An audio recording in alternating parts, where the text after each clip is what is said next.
পাল্টিবাজ রাজ চক্রবর্তী। কিছুদিন আগেই টিএমসি থেকে হেরে ব্যারাকপুর থেকে ফেরার সময় তাকে শুধু জুতো ছুঁড়ে মারতে বাকি রেখেছিল আমজনতা। কাদা ছুঁড়ে মারা হয়েছিল তার গায়ে।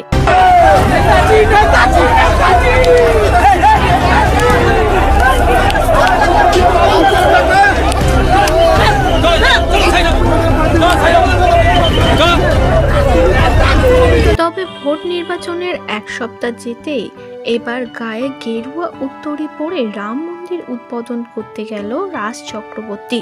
জানা গিয়েছে বিজেপি জয়েন করছে রাজ চক্রবর্তী। তার ছোট্ট একটি আভা মিলেছে সোশ্যাল মিডিয়াতে, যেখানে তাকে ভোরে ভোরে বিজেপির নামে বদনাম করতে দেখা গিয়েছে। টিএমসি হারতেই আবার সেই দলের হয়েই কাজে নেমে পড়লেন রাজ চক্রবর্তী। কপালে গেরুয়া তিলক, গায়ে গেরুয়া উত্তরী, সাদা পাঞ্জাবিতে রাম মন্দির উদ্বোধন করে এলেন ভোট নির্বাচনের পরে।